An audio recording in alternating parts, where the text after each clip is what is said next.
Sardinia, the gem of the Mediterranean, is a paradise renowned for its world-class beaches, crystal-clear turquoise waters, and stunning landscapes. But this island in Italy offers so much more than breathtaking coastlines. With its rich history, unique culture, and mouth-watering cuisine, I was so glad to be able to visit Sardinia and embrace the authentic Mediterranean spirit. Before we get into day 1 of our detailed 5-day itinerary, I want to give you guys a peek at our Excel planner, which helped us plan and summarize all our travel plans, from comparing our flight fares, accommodation, pre-trip shopping, food, and transport costs. It's a detailed spreadsheet that gives you comprehensive cost breakdowns on what to expect in Sardinia and what we did on each day while we were there, which we'll run through in this video, and it's completely free. So be sure to like and comment on this video and request it by emailing us if you're interested. We took a domestic flight from Rome to Olbia Airport, which took about 1 hour. Our flight was with Volotea, which cost us about 88 euros per person. Once we landed, we made our way to where all the car rental area was to pick up our car. We rented a hybrid Nissan Qashqai from OK Mobility, which cost us around 30 euros a day. Once you have signed the terms and get the keys, make sure to turn on timestamp and take photos of every corner of the vehicle, exterior and interior, as rental companies make money off of any damages they can find. The first thing we did was to get ourselves a SIM card, and we headed to the nearest mall called Centro Commerciale Olbia Mare. We got the SIM card from T-Mobile, which had really good coverage all over Italy. From there, we headed to our hotel in Olbia, which was very close to the airport, where we'll be staying just for our first night. By this time, it was already close to sunset as our flight landed pretty late. So we just wanted some dinner and wanted to head to bed. So we went to Zaza Doner Kebab, where they sold halal shawarma, and it was an easy meal for us to have.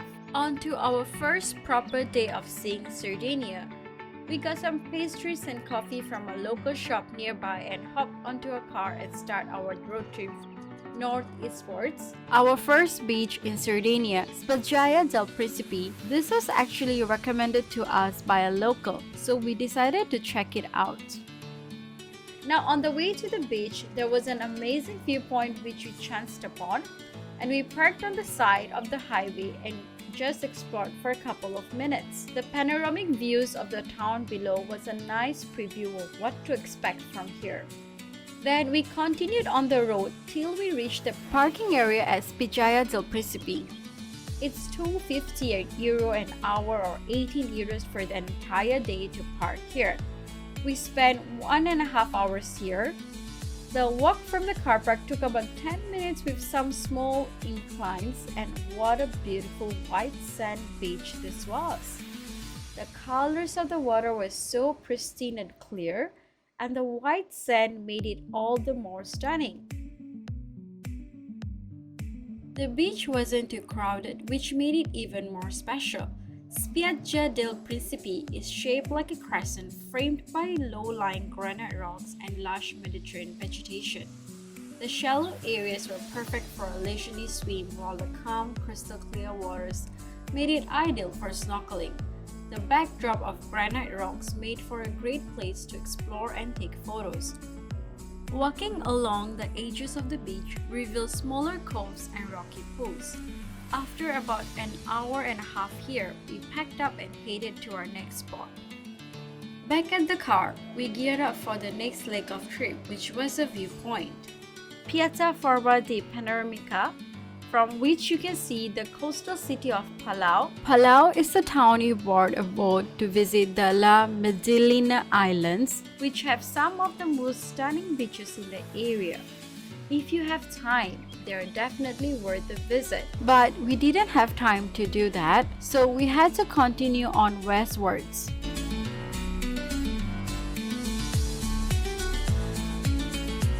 So after taking in the views, we were back in the car.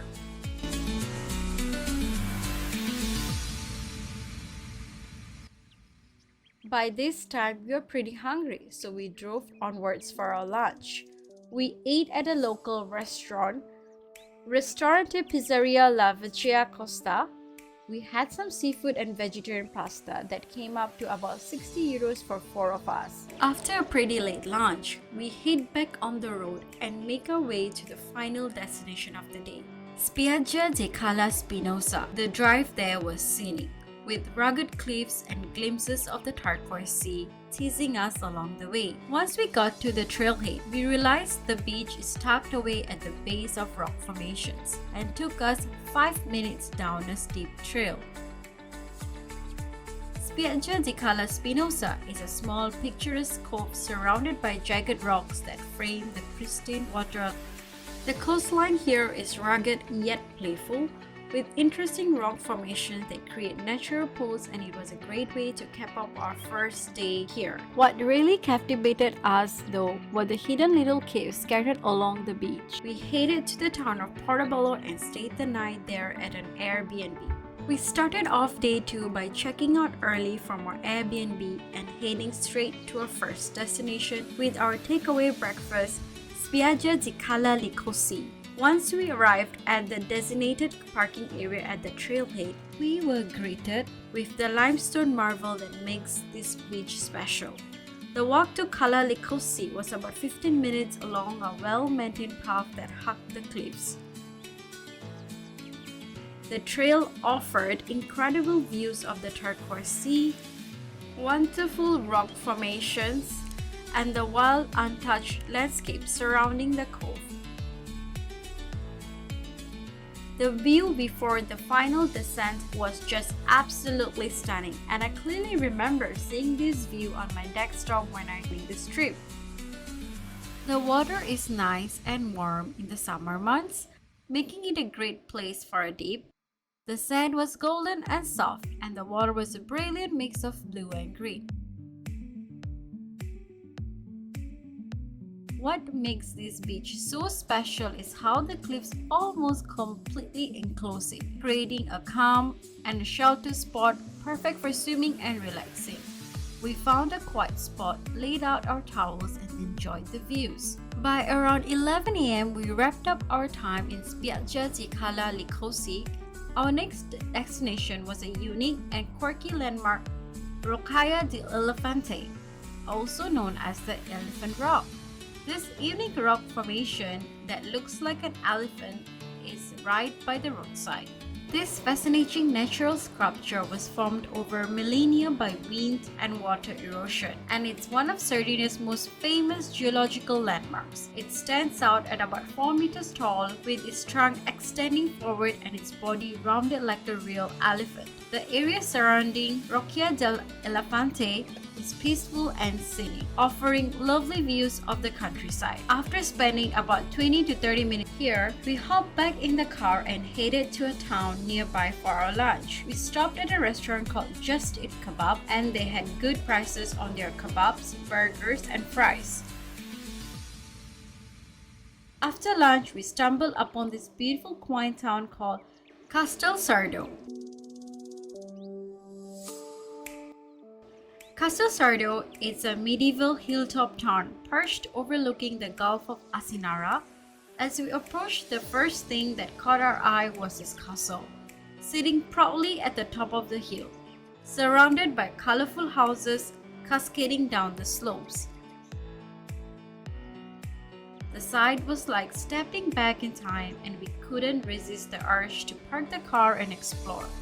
The highlights of this town was Castello de Doria, a historic fortress perched atop the town's highest point. The castle is remarkably well preserved and serves as both a historical landmark and a cultural hub.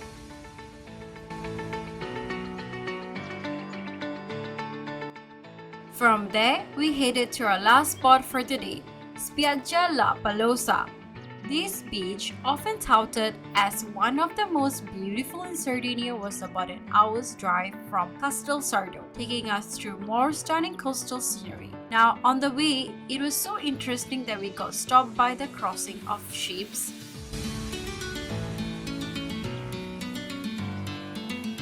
We arrived in the late afternoon, and even at that time, it was clear why Bosa is so famous. The beach is a vision of paradise, powdery white sand, crystal clear shallow waters, and shades of blue that seemed almost unreal. Set against the backdrop of small island of Asinara and the historic La Pelusa Tower, the scenery was unbelievably gorgeous. Parking near La Pelusa can be a bit tricky, especially during peak hours. But since we arrived later in the day, we managed to find a spot. There is an entrance fee of €350 per person, which goes towards the maintenance and preservation of this natural wonder. The water at La Pelusa is incredibly calm thanks to the natural protection provided by the offshore islands and reefs. It's perfect for wading, swimming, or just lounging in the shallows. The unique clarity and turquoise hue of the water was just incredible to witness. As the day wound down, we packed up our things and prepared for the long drive to our next Airbnb in Bosa. The journey took about 2 hours. After a crazy long day too, we woke up slightly later than usual and checked out of our Airbnb in Bosa with all our things in the car. We head out to explore this charming town. As usual, we head to a local cafe and grab some pastries and coffee and had them on the Ponte de la Pasay bridge.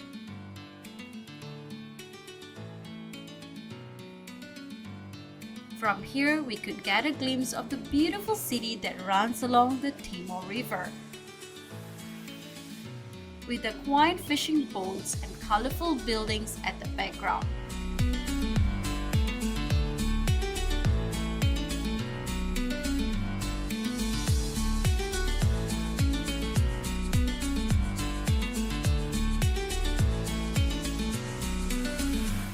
Next, we head to see the old town, also known as Sa Costa.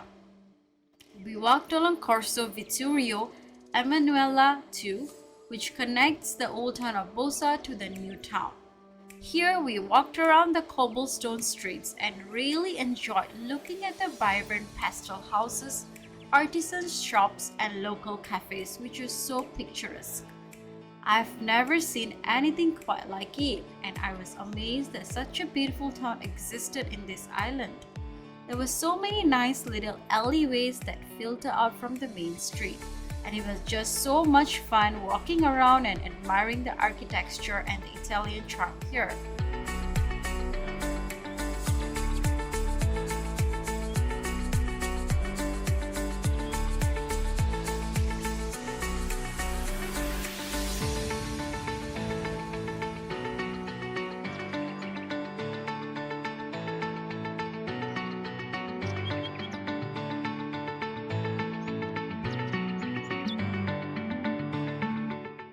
Unfortunately, there was anything halal here, so we just had some vegetarian pizza. From there, we drove to the iconic Malaspina Castle, perched atop the hill overlooking Bosa. Along the way, we were delighted to spot some baby goats grazing by the roadside, an unexpected highlight of the town. Built in the 12th century, it offers stunning views of the town and the countryside. The castle's strategic location offers breathtaking panoramic views of Bosa, the Timor River, and the surrounding countryside. From the castle vantage point, the sight of Bosa's orange terracotta rooftops and the colorful pastel houses was mesmerizing. The contrast of the vibrant buildings with the lush green hills and the deep blue sky created a picture-perfect scene. We were close to skipping this town when we were planning, and I can't recommend this place enough. Definitely a must-go in Sardinia.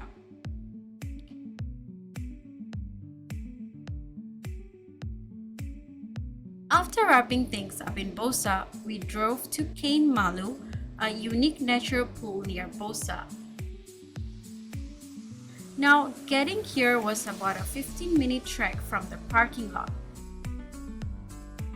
Cain Malu is formed by smooth, white limestone rock that creates a flat, lunar-like platform that leads to natural pools filled with crystal clear seawater. Translated to mean bad dog, it offers to the rugged, unpredictable nature of sea around this area. We end our day by driving eastwards to our next Airbnb to prepare for our fourth day of exploring the Gulf of Orosei beaches. We drive to Dorgali, a town that's just outside Cala Gonona, where we will be embarking on our thrilling fourth day by renting a boat and driving it along the coast. We stayed here for 2 nights, costing us 160 euros. The Airbnb came with 2 bedrooms and a huge living room, kitchen, and a very nice balcony. Again, there wasn't anything halal here, so we had vegetarian pizza again and cooked ourselves some fried Maggi that we brought along. On day 4, we woke around 6 a.m. and did our usual morning drill, bread, pastries, and some homemade tea. After filling up, we hopped into the car and drove about 20 minutes to the port of Cala Gonan. Once there, we headed to the Azura booth where we pre-booked our day dinghy rental. There are many booths here that are offering similar service, but I'd recommend these guys as they were affordable, professional, and allowed pre-booking. It cost us 120 euros to rent from 8 a.m. to 5 p.m. and fuel top-up came up to 40 euros. First, we aimed to reach Cala Goriza, famous for its unique rock formations. From there, we head to Cala Marillo, a limestone wonder. And finally, we aim to wrap things up at Cala Lona, renowned for its breathtaking sea caves covers. Before setting off, an instructor at the port gave us a quick tutorial on controlling the dinghy. It was surprisingly straightforward, and before long, we were off. The ride itself was nothing short of spectacular. The weather was perfect, enhancing the Gatorade blue waters and making the limestone cliffs along the way even more striking. With the sea breeze on our faces and the stunning coastline as our backdrop, this was truly an unforgettable experience. Now, the purpose of this boat trip was simple: to explore as many beaches in the Gulf of Orosei as possible in a single day. Many of these beaches are otherwise only accessible by strenuous hikes, but with the dinghy you can glide right up to their stunning coastlines in minutes. Our plan was ambitious but exciting. After about 45 minutes of cruising south, we reached our first destination, Cala Goloritsi. The view of this beach was stunning, and I felt so happy to finally see the iconic natural limestone arc that juts into the sea and the majestic Ponte Goloritsa, a sharp pinnacle rising 143 meters above the coastline. Cala Goloritsi is a UNESCO World Heritage Site, and it's easy to see why.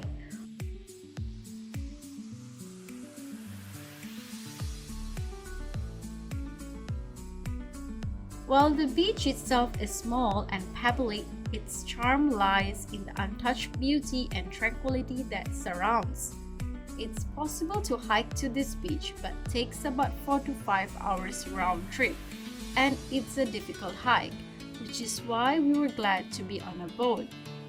Snorkeling here is an absolute must. The underwater world is just as mesmerizing as the landscape above. Unfortunately, the water was a bit choppy when we were there and I wasn't too confident to snorkel. After enjoying the sights here for about an hour, we set off to Cala Marillo. After about 20 minutes, we saw the shimmering crescent of Cala Marillo. We anchored our boat and swam to shore to explore this beach. The sand on this beach isn't quite sand, it's composed of tiny rounded white pebbles, which actually made it really hard to walk in. There was a nice natural platform that lots of people were jumping off, which was really nice.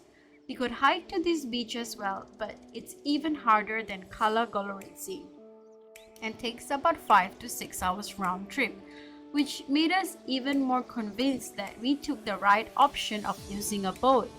With time constraints as well as with the kid, we wouldn't have been able to cover so much ground. From Cala Marillo, we set off toward our final destination of the day, the iconic Cala Luna. The journey was a leisurely 30-minute ride north, with the afternoon sun casting golden hues over the limestone, cliffs, and sparkling waters. On the way, we stumbled across some really cool-looking caves and decided to get a closer look. These caves are called Grotta del Cormarono. We could directly access them, and I have seen some cool pictures of this place. But I wasn't too confident enough to get too close, but this was a really cool stop. Cala Luna's 6 large sea caves, carved out over millennia, are its defining feature. These iconic, massive, shadowy alcoves are what you see on Instagram a lot. We spent the rest of the afternoon here, exploring the caves, lounging under the natural shade, and taking in the breathtaking scenery. You can get here by hiking, which takes about 3 to 4 hours round trip.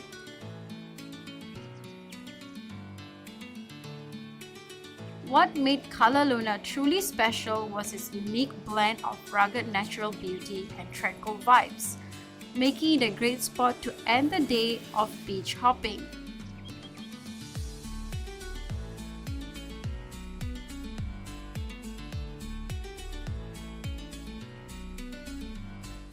Now, after returning the boat rental, we still had some time to catch the sunset somewhere. So we went to Spiggia di Cala Fiuli, which was just an 8-minute drive from Port of Cala Gonona. Cala Fiuli is one of those beaches that feels hidden in plain sight, accessible yet secluded, with a sense of wild, untouched beauty. To reach the beach, we followed a short but steep pathway with stone steps that wound through a rugged Mediterranean landscape of fragrant juniper and olean deer. The descent only took about 10 minutes. Cala Fiuli is smaller than the beaches we visited earlier, but no less stunning. The cliffs surrounded the beach created a natural amphitheater, amplifying the sound of gentle waves. Here is our cost breakdown for our trip.